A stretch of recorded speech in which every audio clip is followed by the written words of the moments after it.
Good morning, good afternoon, and good evening to wherever you are in the world. Welcome back to a brand new series on Monday, and this time we're back with another One Make Championship, and it's the turn of the Porsche 992 GT3 Cup. 5-round calendar ending at Mount Panorama down under, but tonight we begin our crusade here at Barcelona, just over 4.6 kilometers in length, 16 turns. I'm your lead commentator for tonight, John Dalton. Alongside me is Jesse on double duty with the cameras and the commentary, and as always, our live stewards. Welcome, everyone. Hello indeed, John Dalton. Welcome back to Mondays. You know, we were scheduled to be here, but not necessarily in this configuration. Doesn't make any mind. We are at Barcelona, of course. Barcelona with the added chicane. I hold out hope at some point we will have in ACC the version of this racetrack without the chicane, but I will continue dreaming on about that. Today on tap, Porsche Cup action. 3 different classes, Pro, Silver, and AM, coming at you today. And I think the theme of the day, what you're going to see here, John, is you're going to see a lot of different driving styles. Some of them are going to pay off. You're going to see probably a lot of handling-related issues. Yeah, it's a very tricky car to drive. Anybody, of course, has picked up the first iteration of the Cup car, or the second, of course, the 992, slightly built on and evolved from the original platform. It's a tricky machine to tame. Some drivers have definitely got it nailed down. Other drivers still need a little bit of work, and some drivers even with a few consistency issues, of course. Lack of aero in the car. It's much closer to a GT3 car than you would find any other car on the field. However, of course, the lack of the aerodynamics, shall we say, puts it all down to the kind of rear wing on the car. And this man here, Jeffrey Miguel Renault Ritchie, some of you may recognize him, of course, from the Visceral Esports Acetec team many moons ago. He now drives for Thomas Enger Sim Racing, and he was the driver to top your pre-qualifying. So we ride on board with him as he begins his first qualifying lap. Of course, the long right-hander, it's a very tricky corner in the best of times, even trickier in this car, of course, with the instant power 500 horsepower that's delivered as soon as you plant your right foot, of course, setting yourself up nicely for the next set of turns under the Repsol Bridge, of course, to the right-hand side. You've got to be careful on corner exit. No traction control, of course, in these cars, although we do have ABS, so it helps them a little bit going into corners, but not so much coming out, of course, as we now head down to what is essentially kind of the Sector 2 area, shall we say, of the field. Again, very tricky corner, very easy to get the track limits massively wrong in the left-right section. Got to be very careful at the top of the hill here. Don't run too wide, because as soon as you go over the exit curb, it is straight into a gravel trap, and that will hamper your speed all the way down to the hairpin. Of course, the shorter run, normally, of course, these days we do run out to the right-hand side around the long way, essentially, before cutting back to the left and to the right. Again, it's very slow, kind of medium-paced corners where you've got to be very careful with your throttle inputs as to not oversteer the car. And then, of course, into the complex section of the chicanes, of course, not going straight on through the faster double right-handers, hopping over the curbs. Again, be very careful not to upset the car. It's a very bouncy platform, is the 992 Cup, and Jeffrey Miguel Renault Ritchie will be your first car across the line to set the provisional pole time of a 1:45.9. Nico Kumpu nowhere near that time at all at the moment. The 2:56 definitely has a little bit of catching up to do. Certainly does, and what an excellent lap that was to illustrate this racetrack. You know, it's not the easiest racetrack in any sort of car around here, as Joe Dahlberg goes provisionally P2 with a 46.567. But it's not an easy racetrack, and just in that time it took us to get around that lap with Ritchie, I counted about 10 of the 30-some cars that we have. We have 30 cars on the grid right now, and about 10 of them had to abandon their lap. In fact, in front of Renault Ritchie, one car did it right in front of him at the time, as crazy as that was. Kevin Tuddick in second place now, a 46.070. Slots them into second place, just 9/100ths off of Ritchie's time. So it is Ritchie, Tuddick, and Dauber, your top three. Klaus Nyring slots into fourth place. Nico Kumpu fifth. Jordan Daly in sixth place, your winner from Night Owl just a few days ago. Yeah, some great names already up on the board. Some regulars that you'll certainly be noticing if you're a regular here at RCI TV. Of course, Jeffrey Ritchie from the Thomas Enger Sim Racing team. We got the Sim Brothers lineups of Christian Lindgren and Michelle Menez Rodriguez was on the entry list, although not spotted him yet. Although P10 is where Menez Rodriguez currently sits. So a double Sim Brothers lineup. We've got Klaus Nyring, Jordan Daly, Nico Kumpu, just to name a few more. And a couple I've not seen at RCI before as well on the Monday. So it's going to be interesting to see what they can do. Renault Ritchie going to the top of the board with a 145.687, a slight improvement. And then we've got a couple more drivers again seeking improvement where they can. Joe Dorber, Klaus Nyring, super close to each other. Klaus is going to want to try and improve that. A little bit of a toe off the car ahead. Sees him put himself into P5. Renault Ritchie, Shelgren, Tuzik, Kumpu, Nyring and Dvorak, followed by Dorber, Daly and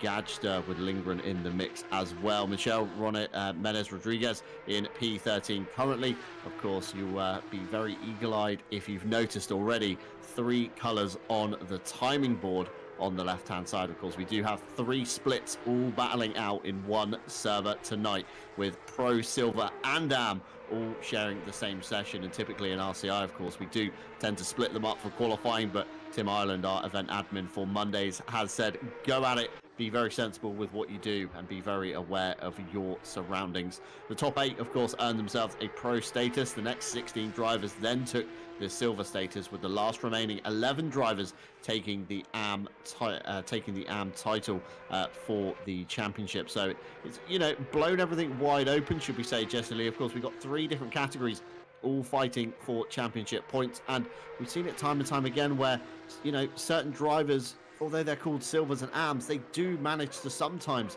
stick it to the pros at the top of the field and really put the kind of spanner in the works in the terms of the championship points, almost acting as a rear gunner for essentially the next car ahead for position, making it very awkward for the pro cars, silver cars, etc. to find their way through, as Renault Ritchie improves once again. Jesse Lee, 145.490. The man is dominating at the moment in qualifying. Not leaving anything to chance, is he? I saw Nico Kumpu was on a pretty decent lap, and they threw it all away. I don't know if that was in the penultimate turn or the one prior to that, but somewhere near the chicane area in sector number 3, they either went off or had to abandon the lap. It is that close after all. Nick Babin's up to P2, and he's looking to get a little bit closer to Renault Ritchie, and in fact he does. A 45.625 for that car, the number 41. Gets them within 1.5 tenths. They are the 2 closest cars up at front. It's a further 4 tenths all the way back to Shelgren and Tudek in 4th place. Nico Kumpu now 5th, and this is going to be a revolving door of picking up time. A lot of these cars running a couple of laps, they've come down the pit lane and they've went out again, especially if they have had to abandon their lap, quite like that car right there we just saw, having to reset to the pit lane. Jordan Daly comes across the line. It is an improvement, a 46.277 for your 9-out champion and most recent winner in that series, of course, as well as I stated a moment ago. A lot of cars out there on laps, of course, very few in the pit lane. From my position, though, with the timing board that I have, almost every single one of them has invalidated or is way behind on their time, John. Yeah, it's a super weird car to drive. I jumped in for a qualifying session just to see where I would pre-qualify should I have entered the championship, and let me tell you, it was very, very tricky indeed. Pre-qualifying standings, I put myself in P17 out of 37 contenders, so out in the mid-pack, was fairly happy with that one, but it is a tricky car to master. The front right tyre tends to get no grip, as we see contact there from Mike Redford making a mistake and unfortunately finding the side of Renault Ritchie's Porsche as he began to take another lap. And this is going to be one of many race replays we see. Mike Redford just hit the inside curb, a little bit of oversteer, corrected it, but fired himself off into the gravel when contacted with Renault Ritchie, who pulls over just after the start-finish line to go back to the pits to take himself a fresh car for qualifying. But back to my original point, of course, the car is very tricky. The front right tyre tends to take a few laps to generate any heat into it, Obviously, a lot of the turns here at Barcelona, the high load ones anyway, turn to the right, so loads up the left side of the car. Very nice indeed. So front lefts are probably going to be screaming out tonight in pain as they circulate around, especially turn 3. It's very easy to upset the car on the corner entry. It's very easy to upset it on corner exit. And as we saw from Mike Redford, it's even easier to upset it in the mid corner should you take too much curb on the inside. So I think we're going to be seeing a lot of replays tonight of various mistakes, collisions and mishaps. So sorry if you do get caught on the broadcast. There is no hiding away sometimes from Jesse Lee with his director's board. Luis Villas-Mas for Ibiza Racing, the 727, slight improvement there into a 1:48.950. Currently finds himself in P28 overall, and I've got to say, Jesse Lee, the timing splits we got between the pros, the AMs, and the silvers all seems fairly well distributed, with Les Stevenson maybe being a little bit of a dark horse there with the AM class. Of course, 2 cars ahead of the silvers, but not too much time, in that one either. Joe Dorber, of course, silver driver, should we say, in finger quotations, but we know Joe Dorber is very capable as well. So keep your eye out for a few of these dark horses up and down the grid. Christian Lindgren to the line does improve with a 1:46.442. Unfortunately, not enough to improve that position, although does draw himself very close to his fellow Sim Brothers teammate, of course, of Menez Rodriguez. João Manzo, again, a driver for the RPMS squad that we see quite regularly on RCI events and particularly on RCI Mondays. Of course, a Portuguese driver with the 222, fielded the 992 last time out in our Monday champ, so this should be no stranger to him. Of course, a little bit less downforce this time around. Wasn't a valid lap last time by. That was invalidated somewhere along the way. Matthew Kingston Lee improves from P27 up to P21 with a 1:47.725. As we ride on board now with Martin Foster for his improvement with a 1:47.917. Jumped himself up a position ahead of Redford, I believe, on that one.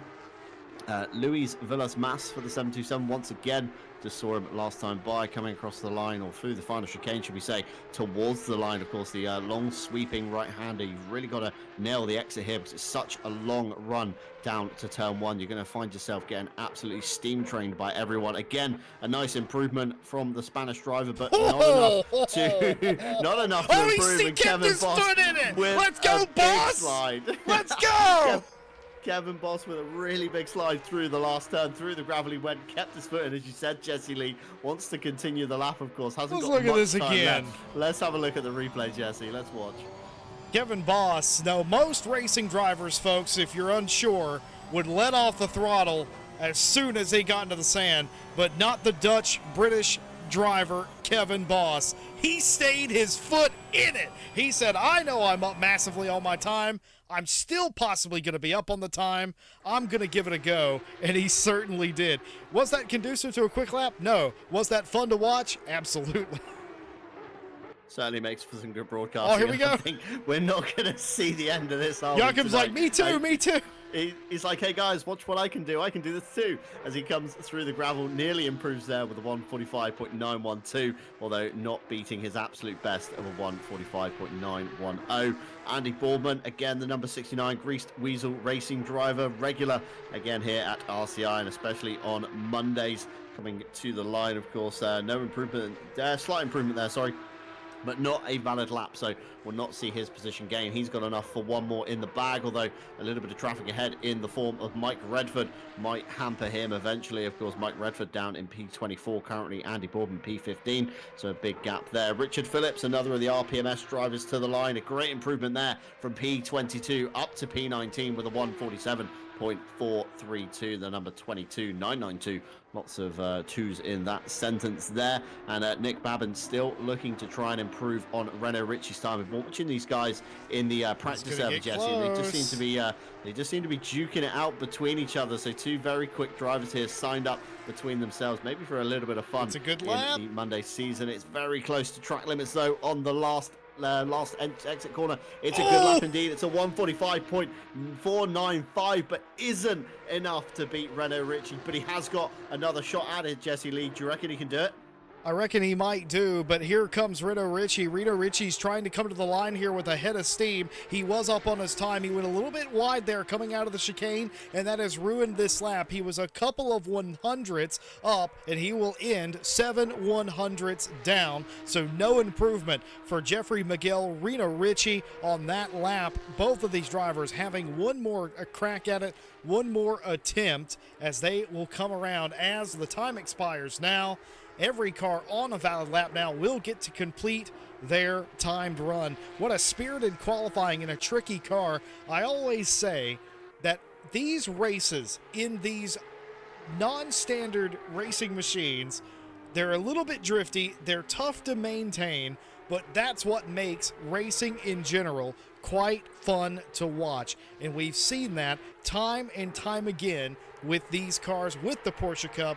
If you were wondering why I was so excited in the weeks leading up to this, why Porsche Cup was coming back, it's this. It's unpredictable, it's crazy, and look at this. We've got a dogfight at the top of the board. There's literally no time between most of the positions you see in the field, and you've got everybody going for it here. You can look at the track map on the middle right of your screen. The track map's lit up like a Christmas tree. Cars going off the racetrack, invalidating. It's absolutely insane. We're not done yet. Nico Kumpu is going to be just about the first of the line to set us a time. By the way, Nick Babin not up on his time at the line now. Kumpu has a shot for rebound racing. Let's see if he gets there. Yeah, Nico Kumpu to the line, of course, in the number 256. Finnish driver, again, very capable, does improve up into P4 with a 146.012. And other than the 197 and the 294, of course, Joachim Schaber, big jump across the curb. Jordan Daly may be practicing his pit entry to see if he can jump the curb and drift the car into the pit lane. Carries too much speed in the first half, flicks it over the right-hand side, and probably just trying to see how much curb that car can truly take, but no improvement, of course, on that one. Practicing pit entry is quite bumpy here, and you do have to be careful coming into the lane. And this is your qualifying results for round one, of course, of the Porsche Cup. We've got Jeffrey Miguel, Reno Ritchie on pole position, followed by Nick Babin, and Joachim Shelgren. Nico Kumpu, Kevin Tutik, Joe Dorber, and Menez Rodriguez are your next cars on the field. Klaus Neuring, Jordan Daly, and Dvorak round out your top 10. We've then got Christian Lindgren, Benjamin Schumann, Martins, Boswell, Gajda, Boardman, Stevenson, Manzo, and a racer in for your next top 9, with Geikin making your top 20. Richard Phillips, Matthew Kingston Lee, Martin Foster, Mike Redford, our very own Tim Ireland, Ibiza racer, Callum Kerrigan, Richard Hutchings, Vilas Mass, and Kevin Boss rounds out 30 cars here today.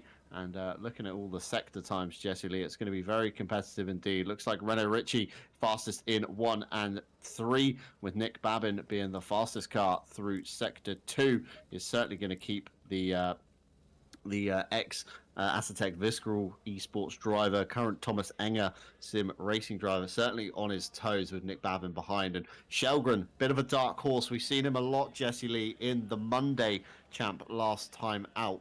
Can he, capitalize on the pace ahead? He's got a big gap to make up, nearly half a second in lap time over qualifying. It's certainly going to be interesting. And as you said, Jesse Lee, these cars being very tricky to drive, of course, it's going to throw the kind of, what's the word I'm looking for? The curveball almost, and the uncertainty that you can drill in lap after lap after lap very consistently. It's going to be slightly on edge for a lot of drivers, and I think we're going to see consistency falling at the wayside today. Well, he who is consistent today might just be the winner of this race, because I expect this to be pretty chaotic. Not only are you racing each other, but you're racing the racetrack. And so very few times in ACC specifically are you required to actually race the racetrack. We are at Barcelona. It's not the most technical circuit in the world. I understand that.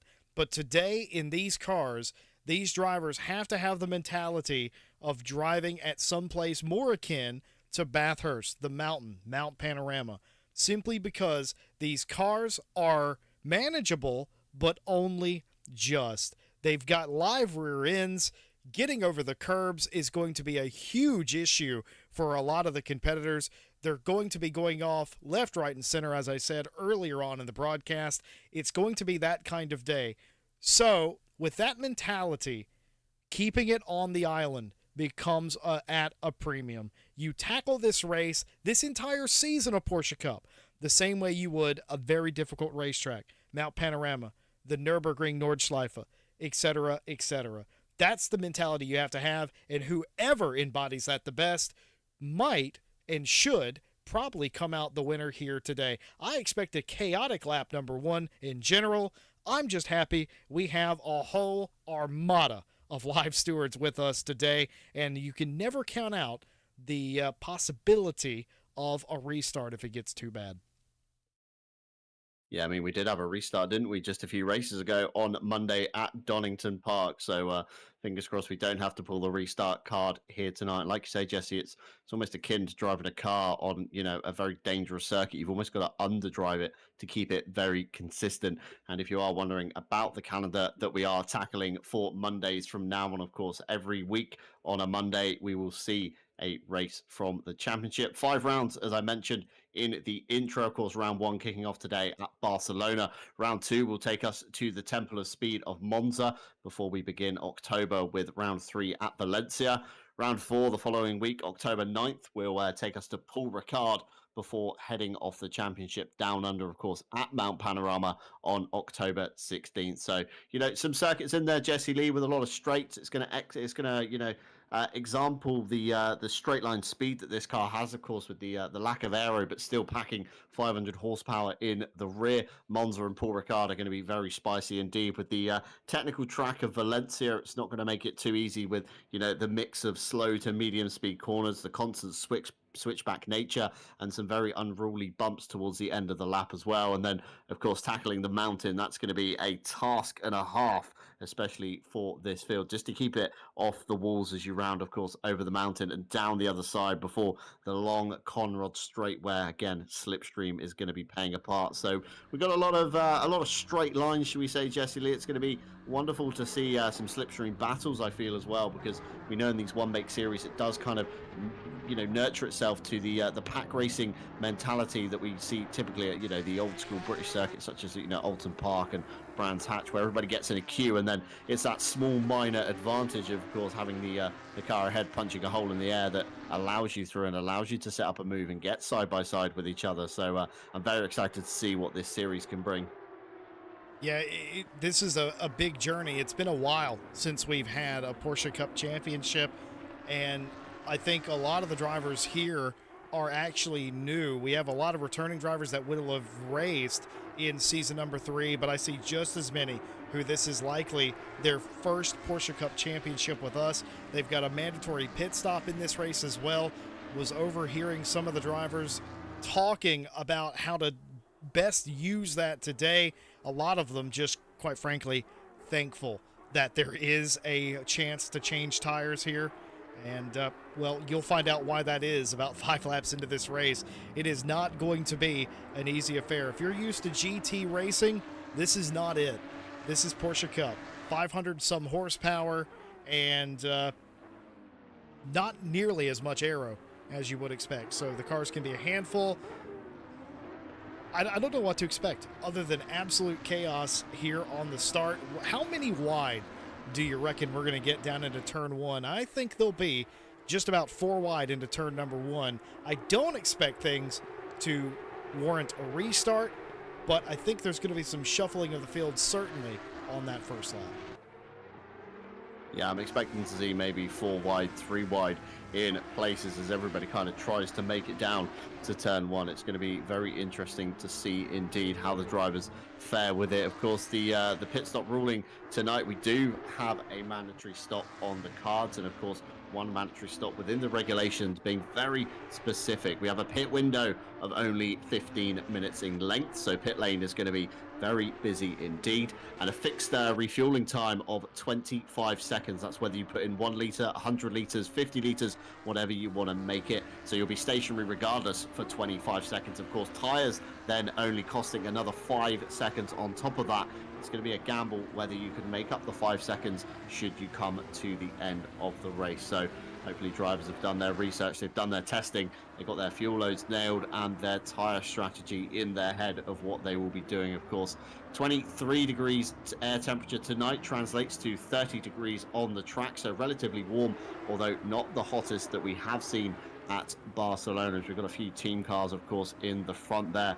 I think we've got Nico Kumpu teaming up with another Rebound Racing car in the back there, and we've got a few solo efforts as well. Of course, Renault Ritchie on the left-hand side of your screen, Nick Babin on the right-hand side. The 911 and the 41 will begin the drag race down to turn 1 very shortly indeed, as cars are now forming 2 by 2. Coming to the start gantry, we're waiting for the green flag to drop, and when it does, Mondays will be go. And there it is. Great start there from Renault Ritchie. Can Nick Babin answer on the outside? Cars 2 by 2. We've got Jordan Daly in the background, jinking out of the pack just to see if he can see a gap at all. We got Nico Kumpu opening up the corner, moving to the left-hand side. Everybody relatively safe into turn 1, Jesse, but we always know the switchback nature of Barcelona is where it all begins to unfold. Everybody checking up very nicely indeed. We've got a couple of drive-throughs in the back for Racer and Kerrigan. That'll be for grid positions out of sync. We've got 3 wide around turn 3 in the background. Everybody looking relatively safe though,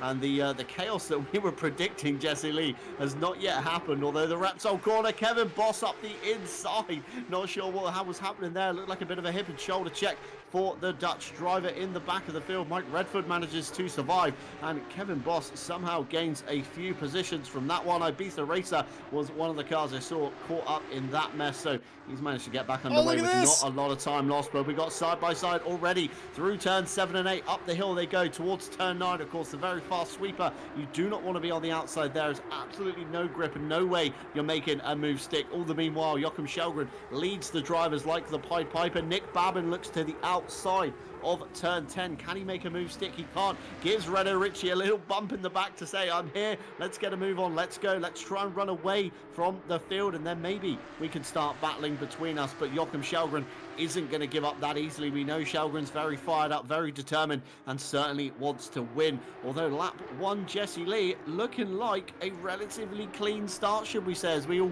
filter down into the chicane, of course, normally where some of the chaos erupts if it hasn't already. And it looks like the snake of cars is just about surviving. Joe Dorber for Rebound Racing in the 777, following his teammate. Les Stevenson getting his elbows out in the chicane he's gonna have a big one. And there's contact in the final corner. Matthew Kingston Lee caught up one of the RPMS cars as well, and we've got Beyblade Porsches spinning everywhere. A couple of drivers electing for the pit lane, Jesse Lee, not reading the rule set because the pit window isn't open yet.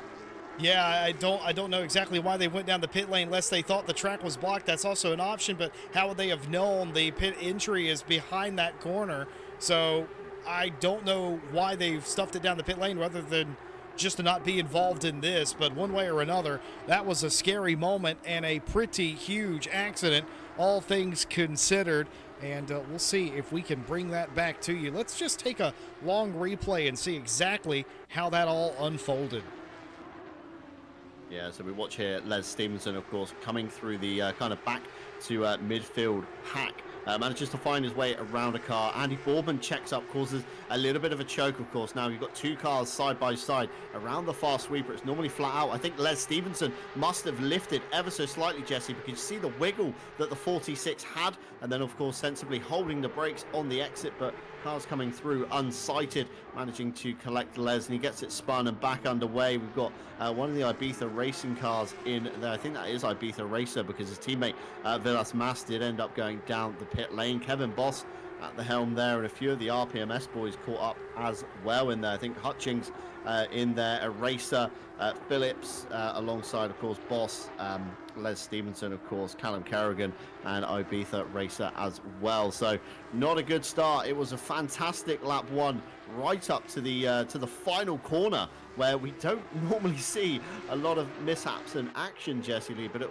all unfolded just because one driver slightly lifted off the throttle, and that was enough just to obviously transfer the weight off the rear of the car towards the front and just make the rear break away. And unfortunately, Les Stevenson collecting a few people there. So Stewart's going to be very busy with the lap 1 incident at the final turn.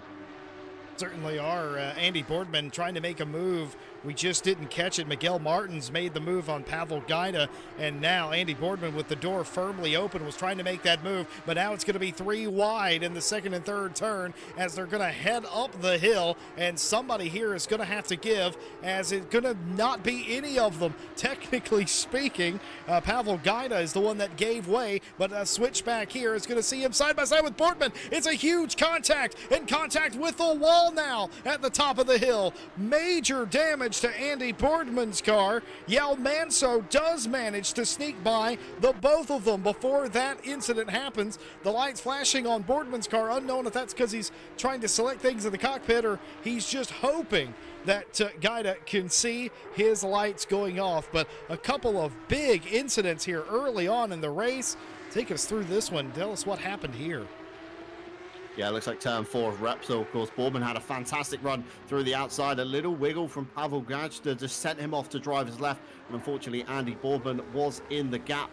The gap was there. It was a fair gap to try and take for sure, especially with the drive off of turn 4. It would have set him up very nicely for the inside of turn 5. But unfortunately, the wiggle, it just wasn't to be. And of course, the wall finding the front end of Andy Boardman's car. We ride on board here with Kevin Tutik in the Cream 992, chasing down Klaus Nyring ahead. Of course, this is for pro honors, essentially. We've got a couple of the silver drivers, Jesse. I said they'd be spanner in the works. Joe Dorber and Menez Rodriguez essentially breaking the pro field in half, and you just saw the slipstream there that Kevin Tutik managed to get. Jordan Daly has overcooked turn 1 across the inside of the corner. He goes over the speed humps, and that allows Menez Rodriguez to continue his crusade on towards the back of Joe Dorber. Let's have a look what happened with Daly. The move was already done and outbraked it. I'm not sure if Daly was going for a move and maybe just overcooked it, and Menez Rodriguez managed to avoid, but that is of course going to bring Klaus Nyring and Kevin Tutik into the rear of the 197. Just Gamer's entry.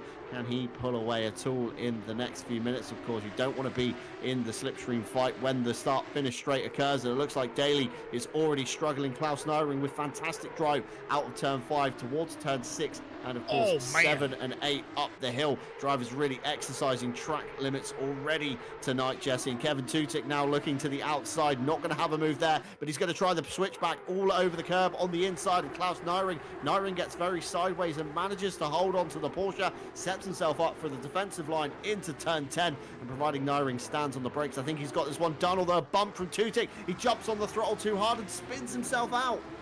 Tutik there was a little opportunistic, looking down the inside. He wasn't on, but he was trying to switch back, just gets into the back of Klaus Nyring and spins himself out. I talked about these cars being a handful. You're so used to GT3 machinery being able to stand on it whenever you feel like it. In these cars, that's not the case. He just tried to get under the car and get by him, but he couldn't do it. He stands back on the gas, not remembering what kind of car he's driving, and it just lights up the rear tires. You might be able to get away with that in the first couple of laps of the race. We're working lap number 4 now. The tires are up to temperature. They're going to spin up if you do that. That's exactly what happened. The contact, the getting off the throttle, getting back on the throttle, cannot do that in a Porsche Cup car, and that's what you saw from Tutik. Yeah, second gear in these as well, notoriously short, and of course with the peaky NA power band, it's super easy, like you say, Jesse, to really light the rear tires up. And just an interesting fact, you're not seeing double at the moment at the top of the timing board. You are definitely seeing Renault Ritchie and Babin both with the best lap between them. They have set the exact same lap time of a 1:45.940. And as we were saying, Jesse, in qualifying, with so many factors at hand, of course, no TC, very different, you know, some drivers might be electing for different setups, different driving styles, possibly even different fuel loads if, you know, Renault Ritchie wants to go to the end of the pit window, whereas Babin's going to cut it very close to the beginning of the pit window to make the car lighter at the start to try and get past the number 911. So many factors at hand, and they've still managed to set the exact same lap time on the circuit, as we see Jake Boswell coming under fire at the moment from Kevin Tutik. He's going to learn his lesson, I think, from the hairpin of turn 10. He's going to learn that turn 10 definitely bites quite hard there, and fantastic views right now from the Cream 992, the number 34, looking at the back of the metallic purple car of Jake Boswell in the number 47. Of course, this is not for championship points. This is purely for honours in the race at the moment. Jake Boswell, of course, a silver driver. Kevin Tutik in the pro category. 3. So before he makes up any more championship points, he's going to have to get past Jake Boswell and then catch the back of Christian Lindgren before he can even make an attempt at gaining more points overall. Slipstream coming into effect maybe ever so slightly for Kevin Tutic, but it's not going to be enough to catapult the number 34 closer to Boswell. Boswell's car looks very good in a straight line indeed, and Benjamin Schumann for the other Rebound Racing car all the meanwhile is coming into the shot as well. Rebound Racing with 3 cars in the championship at the moment. So later on in the rounds, Jesse Lee, could we see the 3 of them working together to try and progress each other's championships? Could very well do. Sharply painted up cars, I might add, as well. So you love to see that. It's a big slide in the same place we saw happen earlier. Tutic nearly loops the car there, is able to get it back in line. That's easier said than done, folks. That is such a hard maneuver to do once the back of the 992 starts to go, but he's just about held it, has Kevin Tutic, and he saved his race because of it. Still behind Boswell. Jake Boswell would have seen that in the rearview mirror and noticed just how loose he's getting. Somebody else that's noticed it is Benjamin Schumann. Benjamin Schumann's noticed just how loose that was and is taking advantage here. And will he have a shot down the outside? He won't. He's going to cross him over and take the inside, but the inside's going to become the outside, but it shouldn't matter too much as Tutic has just had a horrible lap. Kevin Tutic brings his car to a halt, and that is a frustrated driver behind the wheel of the 34 Porsche, and they have returned to the garage. Yeah, Kevin Tutic back to pit lane there after an absolutely horrible couple of laps in the Cream 992. Very unfortunate indeed when a driver gets, of course, very frustrated and decides to pull it over and kind of end the race there. Of course, 49 minutes still on the clock, just under to go. Anything can happen. As we said, Jesse Lee, of course, these cars very tricky to drive. If he could hold on to something, he may have gained something later on in the race. Kevin Tutic, of course, second in pre-qualifying as well, so very surprised to see that one. The race just maybe getting to the Croatian driver tonight. But back to obviously the action at the moment. Klaus Nyring still towards the back of Jordan Daly, number 197 and the 20. Of course, Daly's caught he hasn't really caught, actually, he's maintained the gap, should we say, between himself and Menez Rodriguez just ahead in the 464. The last thing Daly wants to do is, of course, back himself up into the car ahead. That's going to expose him to Klaus Nyring behind as well. And Benjamin Schumann in the number 2 now wanting a stab at Jake Boswell. This is, of course, for championship points overall. This will be for 4th in the silver class, of course. Not a podium at round 1, but it will be for a considerable haul of points. The Rebound Racing car, of course, Benjamin Schumann at the wheel. We're very familiar with Schumann again at RCI. Seems like a regular we see in many events, competing in the World Tour as well with the Rebound Racing team, where we went to Monza just a few weeks ago. Boswell standing on the brakes very nicely. Looks like Schumann wants to try and do a copy on the Kevin Tutic maneuver, but not close enough to exercise the launch out of the corner that he's managed to find in the number 2 Porsche. And this battle will continue on until we get to the straight. But all the meanwhile, Martins in the background in the number 62 is inching ever closer, although I don't think this is Martins we're seeing. I think Martins is the next white and black car just behind. That's going to be some lap traffic, I feel, just behind there. No, it is Miguel Martins. It doesn't look like a second gap, that one, Jesse. That looks a lot smaller than a second. As they come across the line, it is down to, of course, 0.721. ACC timing doing me a little bit dirty there. And Jordan Daly is past Menez Rodriguez into turn 1. Going to be interesting to see what happened there. I'm sure he's just capitalized the slipstream and fired the 197 up the inside. Let's have a look here from the helicam. Jordan Daly gaining all the time in the slipstream. Is close enough to capitalize on it. Manages to tow past the 464 there on the outside. Of course, you just got to get the car drawn up and cover off the inside apex to block any switchback maneuver.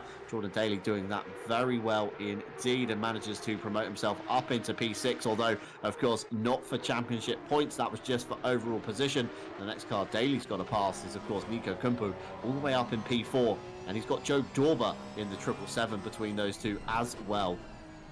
Miguel Martins riding on board the DCC Motorsport car, and he had some sharp words for some of the drivers in practice today. Something must have happened. He alluded, I was told that he alluded to a car jumping pit lane in a dangerous manner in practice, and he was none too happy about that. The race going considerably better now. than practice was, but right on the back here of Schumann. And Jake Boswell has been able to just get away just a little bit. That's a 1 second gap you're seeing from the black and blue car in front to the purple one now. That gap wasn't there a lap ago, and the reason that gap exists really is because Martins has been all over the back of Schumann this time through. And for my money, Martins is a little bit quicker than both of these drivers right now, but you know, being quick's one thing, passing them's quite another, as they all sort of even out there in sector number 3. Martins had a way worse chicane than Schumann did, and that will launch them all back together. No, actually, Boswell still driving away with it a little bit as that battle has calmed down for the moment. Right in front of them, though, not so much. Christian Lindgren for the Sim Brothers Racing Team has caught Dvorak. And again, another car slightly out of position, Pro on silver here, but it's a pass that Lindgren has to make. Yeah, Lindgren, of course, has to make it if he wants to catch the back of Klaus Naring ahead. And Dvorak is well within his rights to you know, fight for this position and defend all he wants.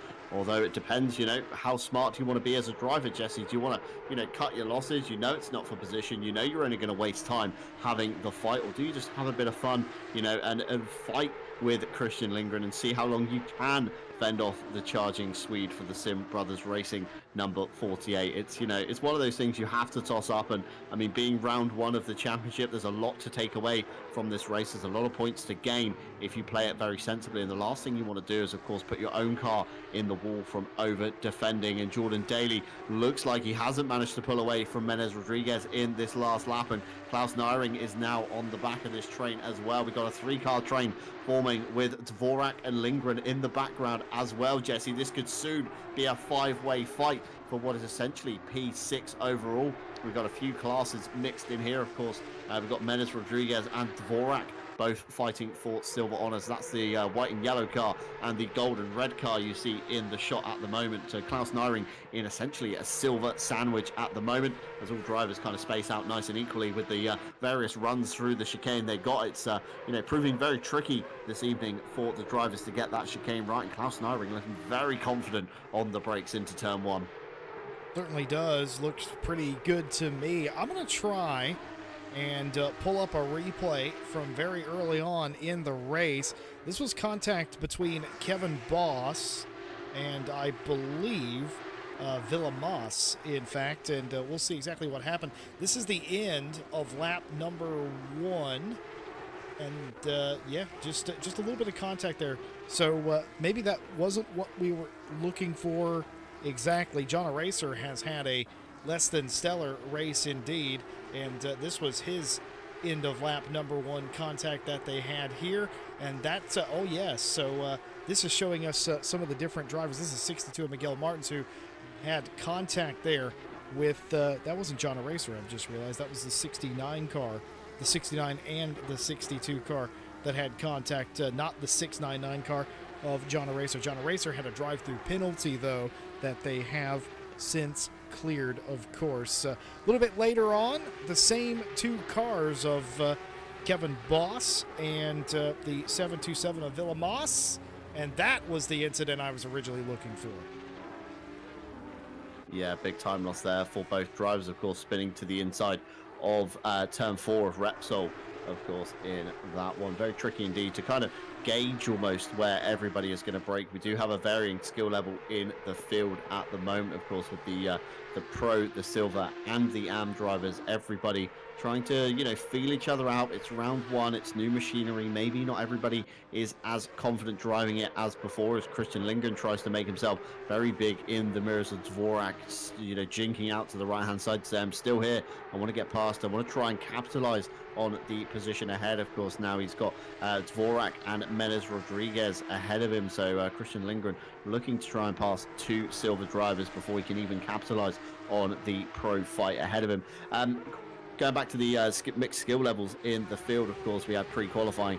About 6 seconds separates your top driver from your last driver. So that's just the pure pace difference we do have. And of course, everybody sharing the same piece of tarmac. It's going to end a little bit messy sometimes. And Benjamin Schumann there nearly outbraking himself into the back of Jake Boswell. That was into turn 5, of course. It's a great passing place if you can make it stick, but just not close enough to get a move going. And meanwhile, Martins is just kind of casually sat behind, trying to feel out this fight and where it's going. Tim Ireland looks like he's made up a place there on Foster. That's the number 44 on the inside, and Foster looks like he tried to get it back, although Tim Ireland having none of it and just about chopping the nose off. We catch the move a little bit too early. A big wiggle from Tim Ireland out of Repsol, actually. We said it earlier in qualifying. It's super easy to lose the rear end of the Cup car in there, and Foster there, you see, has a little bit of a sniff and then thinks maybe better of it and thinks there's not a gap there quite enough. And speaking to Phil Roberts in the pre-show, Jesse Lee, Tim Ireland's livery based off Austin Powers. Oh, I get it. Syndedelic, baby. I get it. I didn't understand you get that. It now? I get it now. It's groovy, baby. I love it. Groovy, baby. I finally understand. I didn't understand what that word was meant to be, but there you go. Austin Powers. What a throwback. Kids, if you don't know what Austin Powers is, ask your parents. I'm sure, hopefully, they should know indeed. And Phil Roberts very surprised that I hadn't actually seen Austin Powers. I know of it, but never actually sat through the whole movie. Hold on a minute. I know we're doing a show and guy. all, but excuse me? You know not they a made big movie 3 guy of those. You're not a big movie guy. Absolutely not. Unless it's got cars in, I'm not there, I'm afraid. Tarzan. Tarzan, sorry. I thought you said Tarzan for a second. I was quite confused how you can say, I'm not a big movie guy, but I only watch movies with Tarzan in it, but Cars in it. Have you seen Cars? Disney Cars? Yeah, absolutely. Great film. Okay, absolutely fantastic. What's the most recent film that you've seen, John Dalton? Now I have to know. Now you're testing me. What is the most recent film? I'm going to have to have a real hard think about that and come back to Oh my goodness, it's that desperate, is it? I physically went to the cinema to see. Or just seen in general. Mike Redford's car continues to look very skittish off of some of these corners. The Mike Racing 95 as John Dalton desperately tries to cling to any film he's seen in 2023, apparently.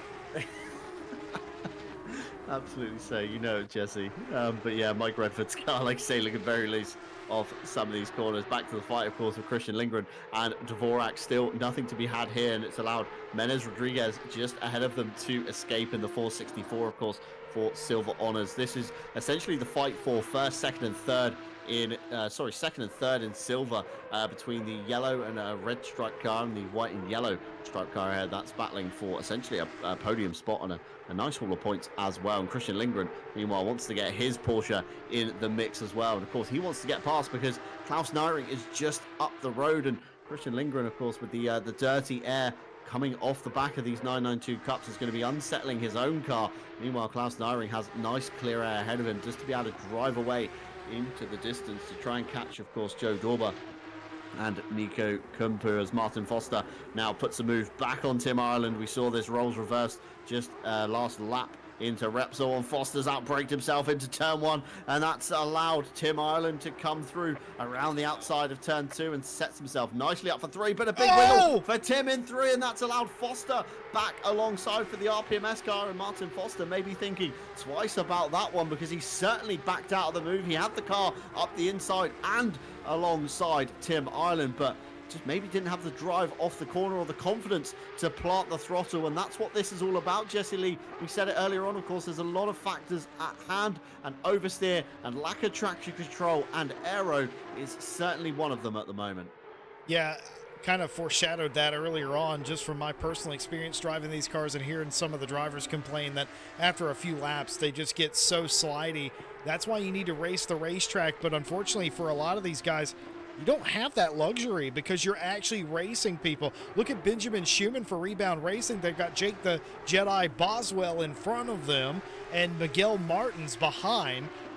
it's hard to race the racetrack in this situation because you see a position in front of you that you could technically have.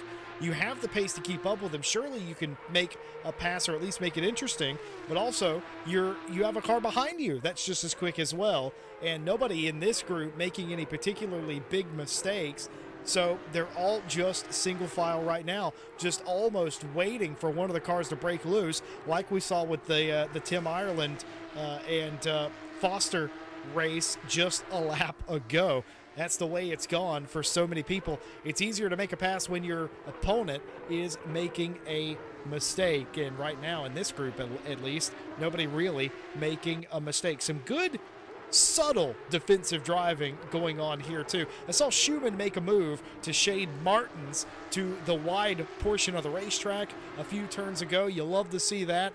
And coming into some of these turns, Jedi Jake Boswell is positioning his car in the middle of the racetrack. He's doing that quite deliberately. That's not because that's what his car likes. He's doing that to keep Schumann from thinking about putting the car down the inside of him. And because he's done that, it has backed Schumann up into Martins again. This is shades of F1 Singapore the other day.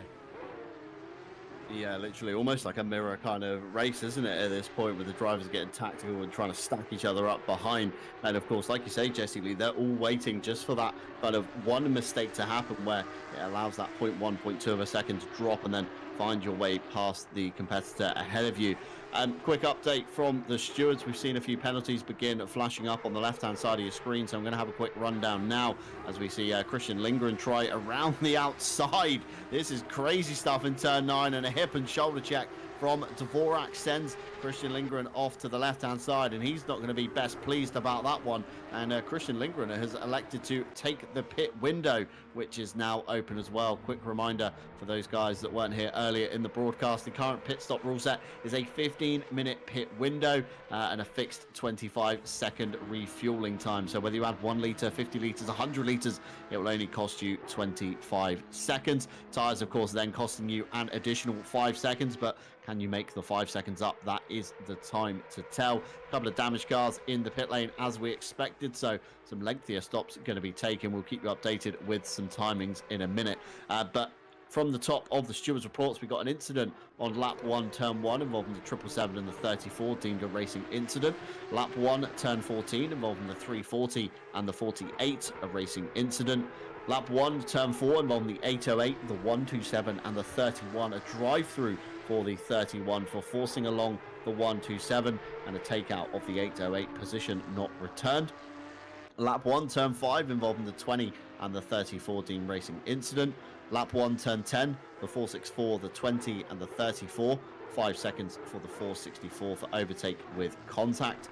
Incident on lap 1, turn 11, involving the 197 and the 464. That's a racing incident, minor contact.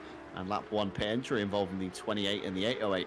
Warning for the 808 for rear-ending the 28 at the pit entry. And let's have a look here at Richard Hutchings. Where has it all gone wrong for the Porsche driver? Big oversteer moment, bouncing off the wall, nearly collecting the race leader there, Jesse. That was Renault Ritchie coming through, and then Nick Babin and Shelgren following suit, as well as Nico Kumpu there in all kind of single file spaced out, and then Richard Hutchings very sensibly rejoined, cutting the chicane.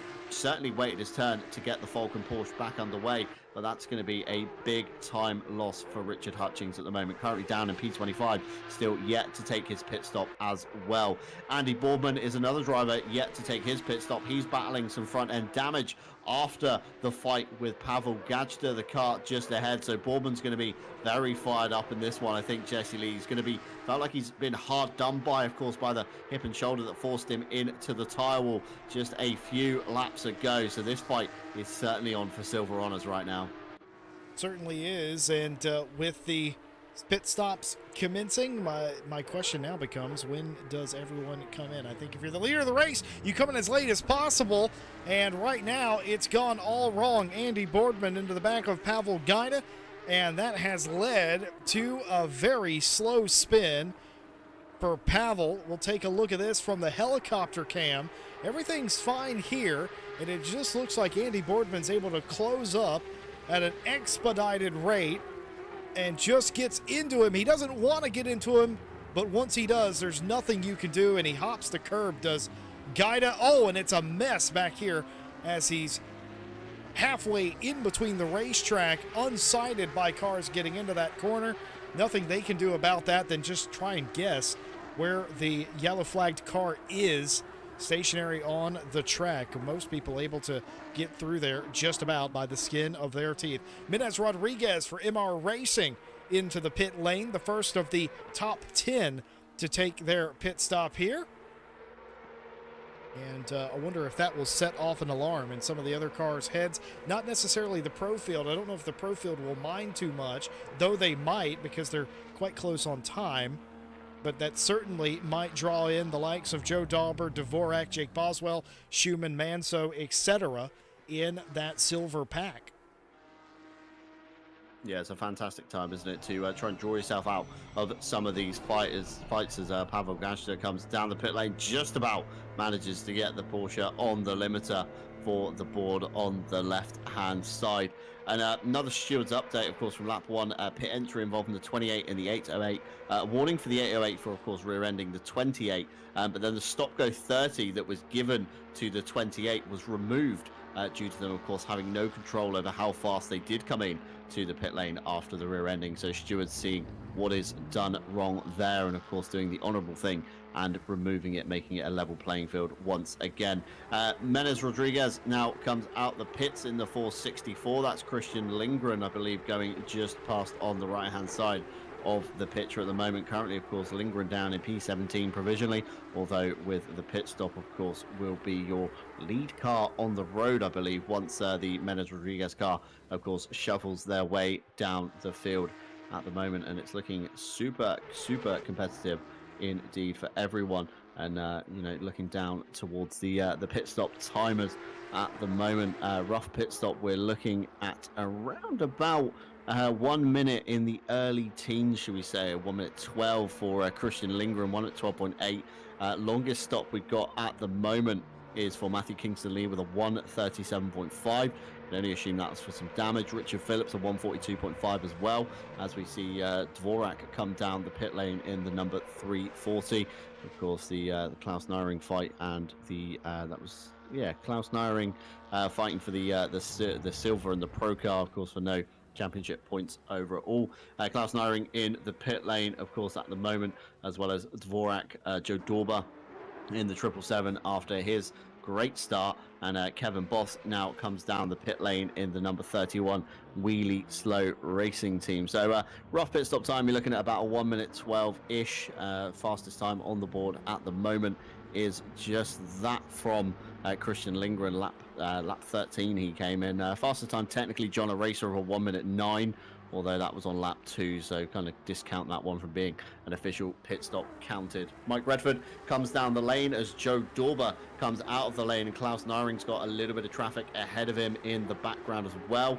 Not sure who that is ahead of him, maybe Geikin in the number 127. That can't be, because Geiking is still in the pit lane. Klaus Nyring overshoots turn 1 massively. I'm wondering, Jesse, has Klaus Nyring taken a fresh set of tyres? And of course, no tyre blankets on the Porsche Cup, so they're going to be stone cold once he comes out of the lane.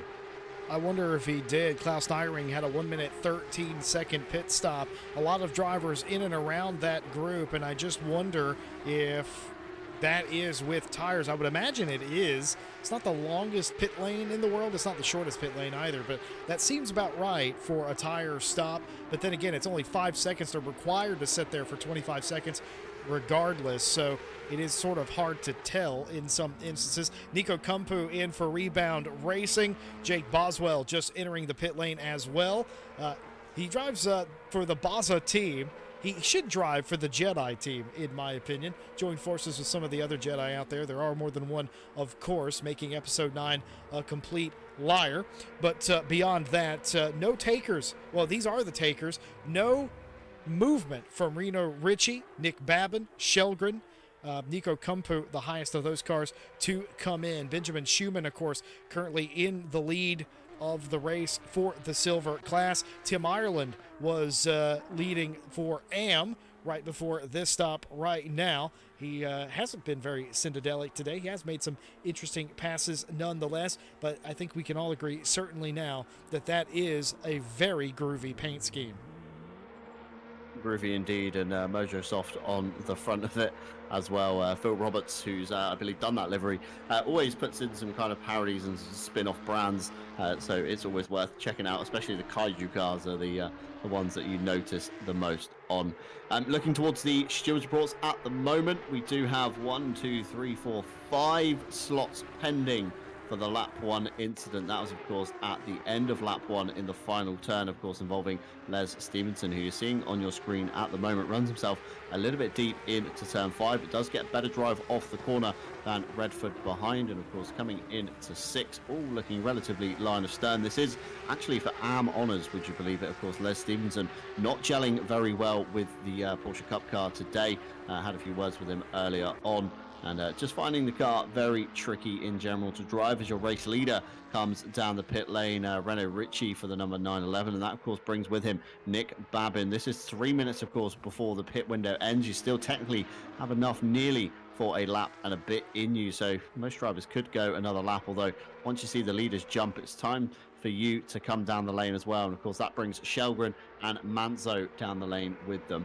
Incident on lap 2, turn 4, involving the 31 and the 727. We've got a 15 seconds for the number 31. That's for a takeout on the 727. No position changes as a result of the takeout. Incident on lap 3, turn 4, involving the 924 and the 69. A warning for the 69 for avoidable contact. Lap 3, turn 5, involving the 69 and the 924. That was, of course, Andy Boardman and Pavel Gajda, where Boardman ended up in the tyre wall. 15 seconds for the 924 for causing avoidable contact and forcing the 69 off the track. Incident on lap 4, turn 13, involving the 20 and the 34. No further action. The 34 loses control as a light shunt on the 20. No further action found on that one as we look towards a replay of our very own Kevin Boss into the Repsol corner. A little bit too late on the brakes, slides it, nearly catches it, and then finds the Armco on the inside. Kevin, have done that in practice numerous times. You brake a little bit too late for Repsol, and that's it. You're just not going to draw the car up in time. And Kevin Boss, unfortunately, back to the pit lane. Will close the garage door down on his efforts for this evening. Looking back to the stewards reports, we do have lap 10, turn 11, involving the 197 and the 464 racing incident. Lap 13, turn 12, involving the 47 and the 2 racing incident.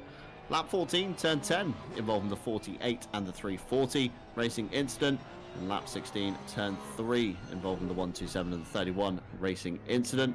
As we see Benjamin Schumann down the lane now, you just saw how bumpy it was on pit entry, and Andy Boardman with a drive-through. That is for the 924 and the 69. Drive-through for the car 69, which he's serving at the moment. That was for the incident earlier, Jesse. We saw it into Repsol, where he rear-ended the back of Pavel Gajda. Takeout position not returned on that one as Boardman flicks it through the chicane, of course, electing to take the drive-through as soon as it's been served. Very late, kind of cutting into the pit lane, and look how bumpy the car is. Nearly finds the barrier on the left-hand side. We saw Renault Ritchie giving everybody a little heads up to say, pit lane's a bit bumpy, guys. You might want to practice this and see how you end up with it. Lap 16, turn 4, I promise I'm nearly done on this one, involving the 924 for not holding their brakes. That was a warning. And lap 16, turn 4, involving the 924 and the 127, a racing incident, minor contact. And still, I do have 5 slots reserved for that lap 1 incident, so still not yet been reported on. Stewart's going to be very busy, Jesse Lee, I feel, going over that incident time and time again to see what happened to who.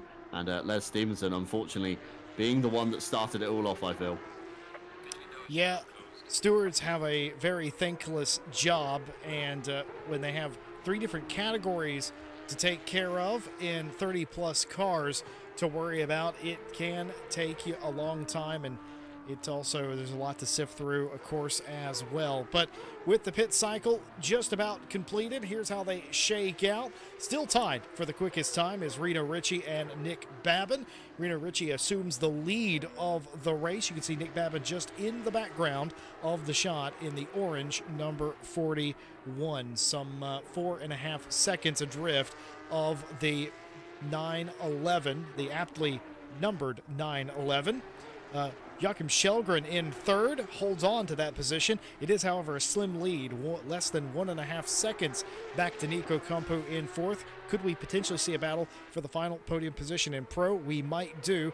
Joe Dauber has had a clean run of it thus far and has had a run in the silver class, up into fifth place overall, and leads by many seconds over second place Minez Rodriguez in the silver class. Voce Dvorak is third in the silver class, but Yao Manso and Miguel Martins is fighting over fourth place currently right now in that category. In the AM category, it's Tim Ireland over Les Stevenson with Mike Redford in tow, and those are some drivers that have driven with us for a very, very long time, and to have all three of them in podium spots in this race, that's just poetic almost.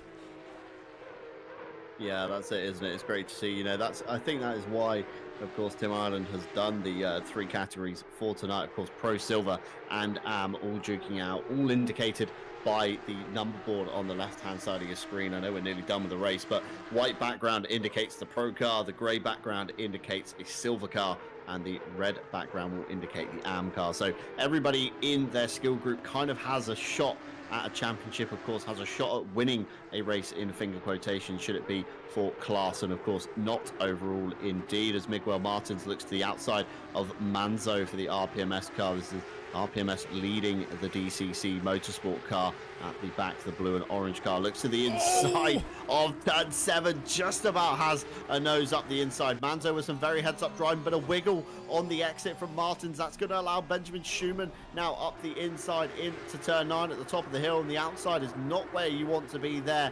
And meanwhile, Jake Boswell with a fantastic view sat behind, but Schumann's going to have to go defensive into the hairpin. If not, Martins is going to see a gap and go for it, and certainly does, gets it up the curb, and this draws Jake Boswell into the fight, with Schumann riding on board here with the Bozza number 47 car. He's going to capitalize on any mistake these guys make, and Martins with a big slide through turn 11 as they head towards, turn 12, not turn 11, as they head towards turn 13 now into the chicane, of course, of 14 and 15, still line of stern. Martins clinging desperately onto the position. Boswell over the curb, that's going to hamper his run down the start finish straight, and now we're going to see the slipstream effect of Martin's car punching a hole in the air for Benjamin Schumann behind. But all the meanwhile, Manzo at the front of this fight, just going out of your shot now in the 222, is able to escape. Schumann looking to the inside, moves to the outside. Can he go the long way round of turn 1? That's going to set him up for the inside of turn 2. He's just about got a nose ahead. I think there was a little bit of a rub there, Jesse, but Martin still on the inside for turn 3. Jake Boswell looking to the outside. He's going for the undercut now on Benjamin Schumann up the inside of turn 3, which is going to give him the inside into Repsol. And meanwhile, Miguel Martins holds onto that position, but it's not over yet. Schumann not giving up for the rebound, racing the number 2, tries around the outside of Repsol, turn 4, and that's going to give him the inside line into 5 if he can get it alongside. But Boswell blocks his car in the middle of the road, says you're not having the inside line there. I'm going to draw up this machine in time, and I'm going to take that position. And what a race that was. That was some very clean driving, a little bit of rubbing, but nothing untoward and nothing too, deliberate, I would say there, Jesse Lee. I think that was all fair in jest. Yeah, those are veteran race car drivers going at it right there. Schumann knew exactly what he needed to do. Jake Boswell knew once he saw the door was opened, he knew he had to go in there and definitively shut it. Once he got through, he did. He used that classic line. I called him out on it earlier. I said he was driving in the middle of the track. He's doing that to back the other car up and not give them a lane, basically challenging them. If you really are brave enough to make that move, Sunshine, you go ahead. That's what Jake Boswell did, and Schumann, being the veteran he is, he's not going to fall for the honeypot, and was able to line it up, but almost got there, couldn't quite make the move come off. Miguel Martins, the big winner there for a moment, is finally able to clear that group, but Jake Boswell seems to have found a little bit of pace and speed, much to Miguel Martins' dismay, because here comes Boswell chasing down Martins now. Yeah, I think the big winner in all of this was, of course, Manzo at the helm of the field, the triple two, sorry, that got past Martins and just cleanly drove away while everybody else had Ooh. their own fight. And Oswell with a very alternate line out of 2 into 3, almost trying to set himself up a lot better for the run through 3. There's a yellow flag on circuit. That's for the 808 of the start finish straight. They look to have just stopped. I think they're in out there lane. in pit lane. They might be in pit lane, triggering that yellow. Sometimes we do see it here at Barcelona, which will become a permanent fixture on the No, they're on the racetrack. No, they are on the track indeed, Jesse Lee. Ibiza Racer there just stopped just after the start finish line. He is currently running it in P23, of course. Teammate Villamas just going past in the 727, stuck in 5th gear, it looks like. So not that sure looks to me, what has happened there. That's very strange. Maybe a hardware failure, Jesse? No, I think they've disconnected is what's happened here, John, because the car doesn't look, nothing looks wrong with the race car, but they're stuck there in place and they didn't pull all the way over. There's no reason why they wouldn't have returned to garage. Oh, nope, never mind. It might have been. There is something going on there. I don't know. That is some of the weirdest driving or some of the weirdest incident I've ever seen. I'm used to seeing when a car disconnects and it doesn't fly off Mary Poppins style, it just coasts to a stop is what it'll do, and it'll be stuck in gear. I'm used to seeing that. I thought that's what happened there, but that's not what occurred to Ibiza Racer. Something else, probably closer to what you were saying about a hardware issue, something they had to manually reset hardware-wise, and now they're good to go. You could see them. They had control of the pedals. You could see the feet moving, the wheel turning, of course, and the gear selection, all of which is a direct one-to-one of what they're doing in the real world. So, yeah, I think you were right on that one. Just some sort of hardware failure, had to reset, adjust something, and in that case, Ibiza Racer is the dangerous spot to have to stop. But if they had no other choice, you know, what are they going to do, right? They sort of pulled off. They were 3/4 of the way or halfway down that straight, so it wasn't the end of the world. Everybody had a clear line of sight of where they were.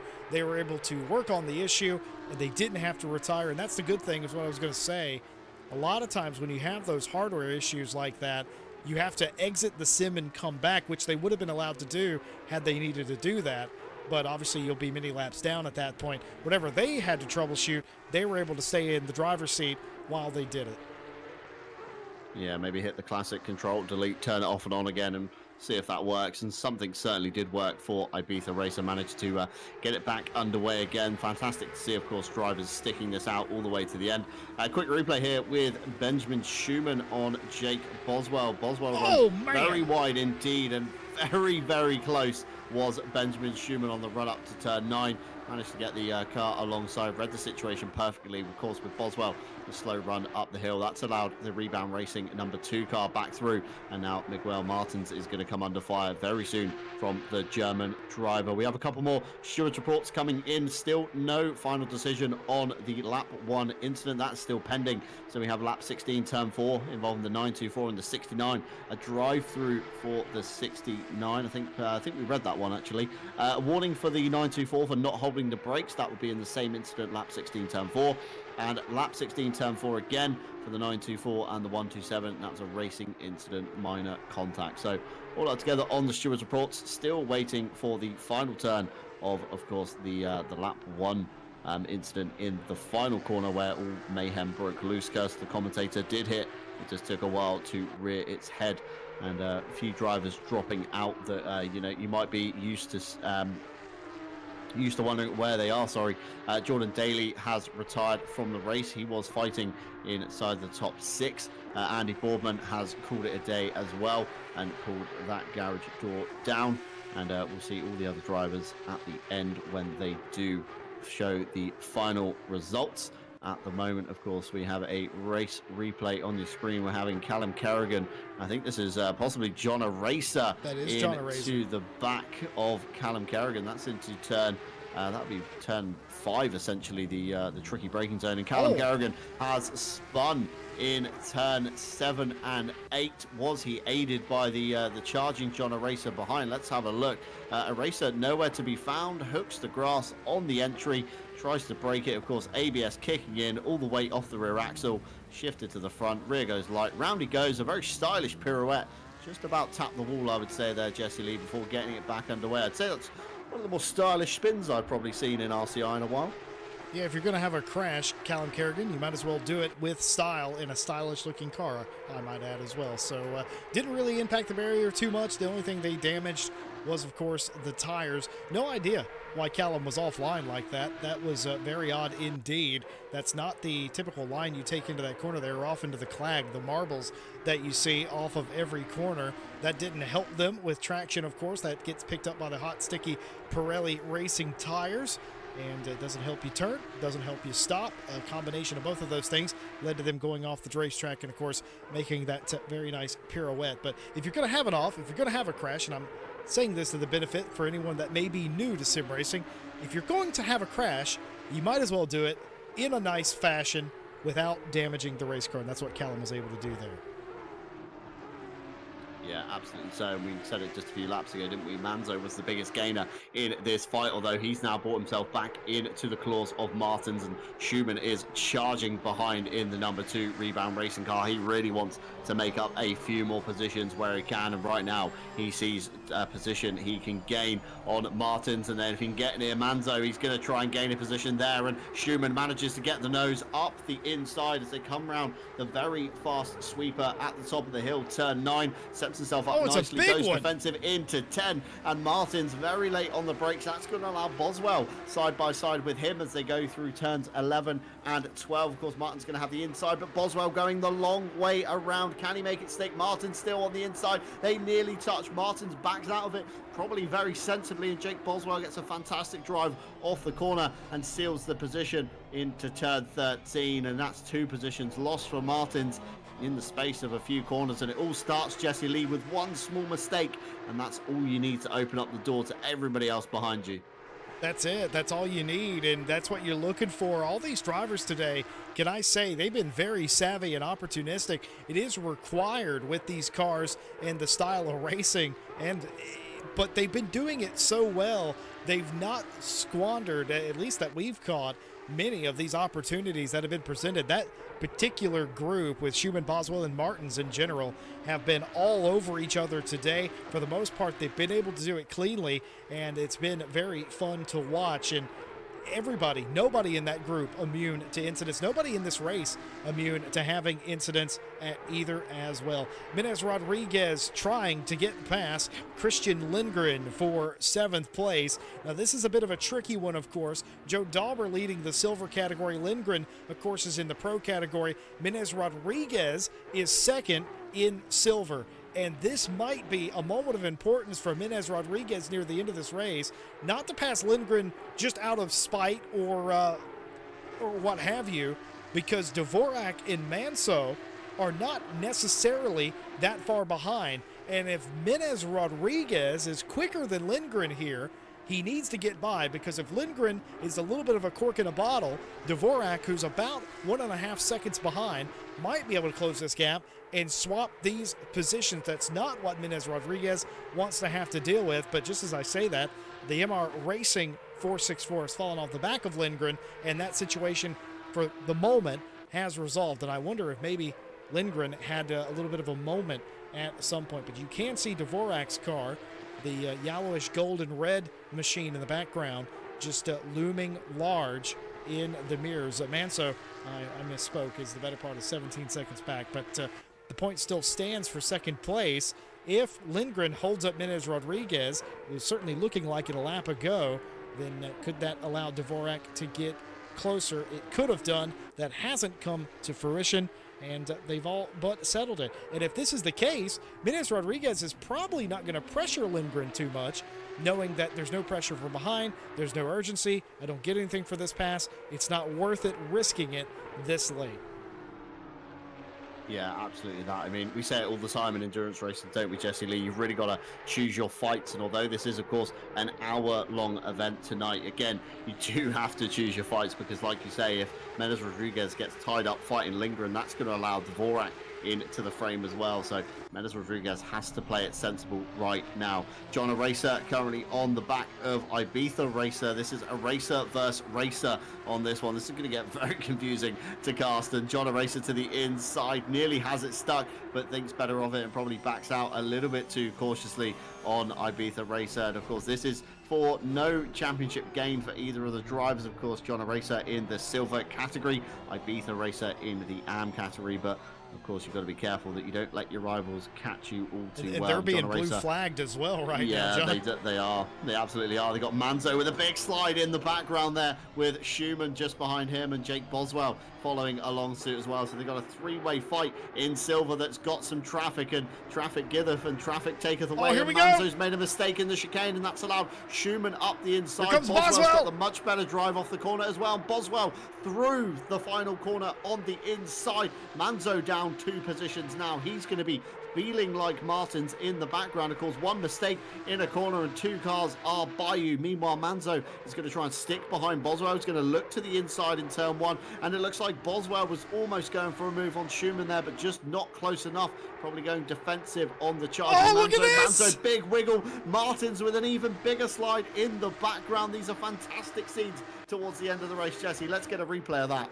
Let's just take a look at these slides. That's how hard these drivers are driving these Porsche Cup cars. This is what it means late in a race with points on the table, bragging rights to boot. This is what it comes down to. And there's contact there with a car. Was that the 808? It was. That's not in this fight. The 808, of course, Ibiza Racer, one of the cars that was in the shot earlier on. That must mean John Racer has made his way through, and now Ibiza now clearly in the middle of this fight as it has cooled down for the moment. Jake Boswell, the big winner on that exchange from this group. Yao Manso into 12th place. Miguel Martins down to 13th. Wondering how that all transpired against him all of a sudden. And now, my goodness, what a turn of events late into this race. Does this group have one more charge in them? I suspect they might. Yeah, they might do. Again, if the drivers ahead of them make mistakes, if Schumann and Boswell start fighting, that again could allow Manzo and Martins back into the pack and make it another 4-way fight that we've seen. And we just see a big slide there from Miguel Martins out of the hairpin of turn 10. Fantastic kind of display of car control from everybody tonight, just to keep these machines in between the white lines and on the black stuff on the straight and narrow. And it's been such an action-packed race. We've not really had time to talk about what is going on here this week at RCI. Of course, we've got brand new events on the website, Porsche Cup being one of them. And Wednesday this week, we'll see our team stroke solo championship head to round 2 at Laguna Seca. RCI dominance beginning this championship with RCI Esports Blue winning round 1. MRT KTM took 2nd, followed by RCI Esports Yellow in 3rd. Some say that could be a rigged championship at the moment. Oh, come on! And, we got the whole highlights again, haven't we, of Stewie winning his own championship at round 1 almost on that one.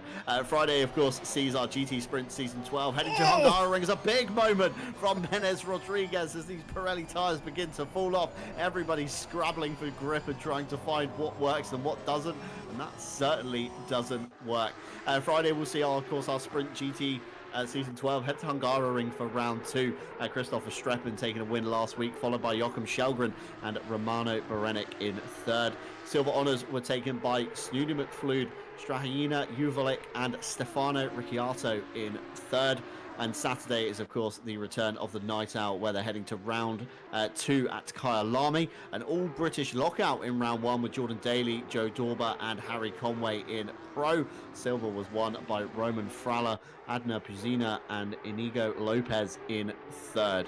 And of course, if you want to get involved with us here at RCI, you can do so over on the website. That's racerci.com. And down below, you can find a link to all of our social medias and links that are relevant to us, as well as our Discord server, where, of course, a lot of this is organized and ran from. As we see, speaking of running, it looks like Christian Lindgren is trying to run too deep into turn 1. Mendes Rodriguez is now going to close up that gap. This is, of course, for no championship points. This is just for overall honors, and hopefully this isn't going to bring bring Dvorak into the fight as well, because Menez Rodriguez has a lot more to lose right now than Christian Lindgren does. Of course, Lindgren is at the back of the pro field, essentially, whereas Menez Rodriguez is in second as Martins backs the DCC Motorsport car into turn 1. Manzo ahead with some very heads-up driving, taking some avoiding action down the escape road. Let's have a look. Manzo pinching him to the inside. Martin thinks, I've got this. Stands on the brakes. The rear overtakes the front, and he just about manages to hold it with Manzo straight lining over the speed humps. These are fantastic scenes in the dying stages of this race. And as I was saying earlier on, of course, all of our links down below. So come and join the community and get involved in the racing you see on your screens. And if you don't want to get involved in the racing, you can join us on the team here at RCI as well. Whether it's going to be a commentator, a broadcaster, or a steward, we can never have enough help here at RCI. So if you do want to get involved and you do want to cut your teeth in the wonderful world of broadcasting, camera work, you know, running a show, whether you want to be a commentator behind the mic or you just want to judge everybody's incidents in the steward's booth, head on over to the Discord channel, find the vacancies board, and of course have a look, DM the relevant staff member and get involved with us here. As we see Les Stevenson serving a drive-through penalty. It is, of course, for the lap 1 turn 16 incident. We finally have a response on this one. The 699 and the 46, a drive through for the 46 for a takeout on the 699, position not returned. Again, a little bit hard to do in that scenario. 699 and the 555, a drive through for the 699 for not holding the brakes and taking out the 555. So that was the nail in the coffin for Les Stevenson, shall we say. And the 699 racing incident, all incidents not penalised related to the 699. We then have, obviously, lap 1, turn 16, with the 23, the 22, the 699, and the 95. So 5 seconds for number 22. No, not number 22, sorry. It's a very confusing note here. I think it's the number 23 involved in this one, as we're seeing a little bit of an earlier on that's incident. That's the 808 and the 222.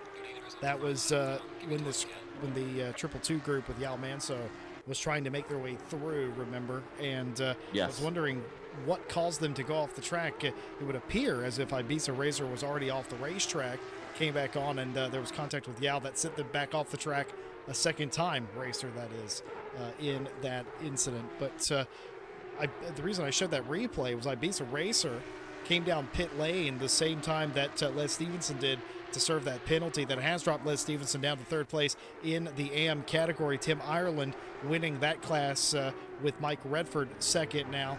Les in third. Joe Dauber, it's been an easy day for him in the silver category. No rival. Menez Rodriguez and Dvorak now second and third. We are watching Menez Rodriguez. It's the nearest battle on the racetrack right now that we have, and he may have him here going down the inside. Menez Rodriguez on Christian Lindgren. It doesn't pay anything but pride. It's going to be out-braking maneuver from Lindgren. He's just about got him down into turn 1 look, and with the switchback, no opportunity afforded. Covered on every apex here in the first couple of corners. Christian Lindgren fighting hard. The tires on the back of Menez Rodriguez's car nearly stepping out of him as he tries to put his foot down, tries to apply the power to keep up. He may have one more shot at it. In sector 3, the 699 of John Razor is around. Don't know if there was contact there or that was a self-spin. Rather, besides, that car is just now getting going. My goodness, what a race. I think the 699, Jesse Lee, has let the race leader through, so he hasn't got to go for another lap around. Of course, this man here, Jeffrey Miguel Renault Ritchie, essentially for the Thomas Enger Sim Racing Team in his Twitter bio, takes your round 1 victory here for the Porsche Cup on Mondays at Barcelona, and what a dominant fashion to do it in the number 911 car, followed closely by this man here, of course, Nick Babin. At one point they had the fastest lap of the race joint between them, but Renault Ritchie has managed to take the honours, and Joachim Shelgren comes through in third, with Nico Kumpu in fourth. Joe Dauber is somewhere in the background, just coming out for the last corner for the Rebound Racing car. He will take silver honours overall as well for that class win. Klaus Nyring comes across the line in P6 overall, P5 of course in Pro. Christian Lindgren takes P6 in Pro. So a solid haul of points there, followed by Menez Rodriguez for the second step of the silver podium. And meanwhile, Dvorak in the number 340 will come through and take the bottom step of the silver podium. We then have a big gaggle of silver cars coming through. Benjamin Schumann proving very victorious over Jake Boswell. He's managed to pull out an absolute mammoth gap to the purple Porsche behind, but Boswell will come through there with Manzo just behind them, followed by Martin. So Manzo managed to best Martins. That was fantastic fighting we saw between these two as well just a few laps ago. Pavel Gajda is about the only car at the moment circulating around. Tim Ireland takes your AM victory away from Mike Redford and Les Stevenson in second and third. Mike Redford, of course, on the cooldown lap at the moment coming in. And somehow Les Stevenson, after all that drama, has managed a third place, Jesse Lee. How has he done that? I have no idea. I dig the paint scheme, and I dig what he's harking to. We've seen Austin Powers and Talladega Nights, I think is what that film is, that are homage paid in. Oh my goodness, ladies and gentlemen, we have a development in the booth. Mr. I Don't Watch Films has seen a Will Ferrell classic. It's a good one too, as well. It's got. It's about cars. Oh yeah, it is. It is about. I've seen it. I forgot about that. NASCARs are cars. It has car in the name. Oh my goodness. But this is, of course, the results of the race, and unfortunately, I get to say my least favorite saying: pending post-race stewarding, if there are to be any. But what a day for Miguel Reno, Richie, Babin, and Shelgren. They will be blissfully unaware of what transpired behind them today. Yeah, absolutely so. Very chaotic scenes, of course, across the grid at the moment. And Joe Dorber and Menez Rodriguez and Dvorak taking your 1, 2, 3 in silver. And our very own Tim Ireland event admin. Again, it's another rigged RCI event, Jesse. It's getting more common here. Here we go. Tim Ireland. Tim Ireland, of course, with the number 1 spot in AM. Mike Redford coming in second. And somehow Les Stevenson pulling a third out of that one. Shake and bake for Les Stevenson this evening. I feel there's a reference to Talladega Nights, and of course it's been a wonderful broadcast as always tonight, and none of it would be possible without you guys at home joining along. And it's great to see the drivers, of course. Jordan Daly, when he retired, he did jump in the YouTube chat and join on in the broadcast. So great to see you all here, and we thank each and every one of you that has supported us along the way. Of course, and a quick thank you to our partners. They've been cycling around in the bottom left-hand side of the screen all evening. Of course, AK Esports for providing our server solutions here at RCI, a fantastic Italian company in esports management and organization across the world. Driver 61, of course, a partner with us here at RCI TV for a long time. You can get 25% off your driver coaching by using our discount code. There's a link in the description below. From one-on-one coaching to full driving courses, the folks over at Driver 61 will have something that fits your needs. Fanatec, of course, needs no introduction to anyone, I'm sure, watching this broadcast in the world of sim racing, one of the leading brands in dedicated sim racing hardware. And you can, of course, check out our RCI affiliate link in the description below if you are looking to pick up any new hardware this season. And of course, 2 new partners for 2023, digitalmotorsports.com, who offer a number of products and services from virtual driving experiences, corporate events, early drive programs, esports championships, driver training, simulator components, and even complete sim rig solutions. Founded in 2018 by 2 enthusiastic motorsport fans, they had the vision to create Ireland's leading digital motorsport environment and resource. Head on over to their website to check them out. And lastly, of course, Go Setups, formed to be one of the premium esports setup stores for Assetto Corsa Competizione. Their primary aim was, of course, to create all setups at all skill levels, whether you're esports ready or prefer a safer alternative for your favorite car. Need I add, drivers tonight that are listening back to the broadcast, they do have a 992 setup pack, so if you are struggling, be sure to check them out. Featuring a plethora of esports stars on their team, you can be sure the setup you choose has extensive hours behind it. And you could, of course, check them out in the description below. It's been a fantastic evening of racing tonight, Jesse. And this is, of course, only round 1. And not everybody did turn up tonight. So we could have an even bigger grid at Monza. And we know what comes at Monza in turn 1. And it's certainly not clean starts. Well, normally I would say that round two is going to be a little bit calmer, but since we're going to Monza, that's probably not going to be the case. If Barcelona was anything to judge by, it is going to be an incredible round number two next Monday. John Dalton, myself, be back with you. Hopefully, normal service will be resumed. I do definitely appreciate everyone sort of bearing with me as I stream and broadcast and do all of the buttons and push all the things behind the scenes. I do appreciate that very much. And I also appreciate our newest channel member, Kevin Boss, is welcoming into the channel. He has joined us as a RCI supporter. So thank you very much for that. Enjoy your emotes. And on top of that, just thank you.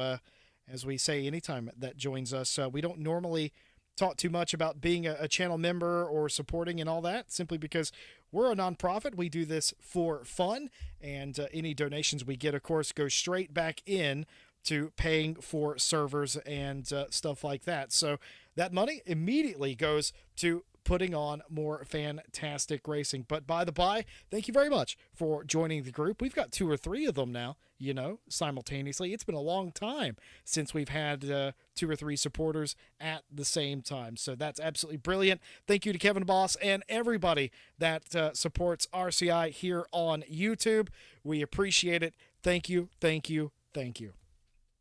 Many thanks indeed from Jesse Lee and from myself as well. And if you do want to get involved with helping us at RCI for non-monetary reasons, you can of course head on over to the staff vacancies Discord channel, where we are on the lookout for a couple of commentators, more broadcasters than anything else at the moment, and of course stewards. You can never have enough stewards. So if you are wanting to dip your toe in any of those roles, whether it be commentator, broadcaster, or a steward, full training and support will be provided from everyone on the team.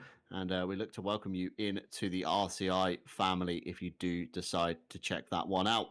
But for tonight, it is unfortunately time to call it there. Of course, as round one at Barcelona finishes, we will move on next week to round two at the Temple of Speed, Monza. And of course, these cars with their low aero and high power, they're going to be fantastic to see at the Temple of Speed. It's been a great evening from myself, John Dalton, from, of course, Jesse Lee on double duties tonight with both commentary and camera work. A big clap to him and a pat on the back for our very own Jesse Lee. But myself, Jesse Lee, and hopefully Stewie next week will catch you on RCI TV, where you can catch round two at the Temple of Speed. Take care.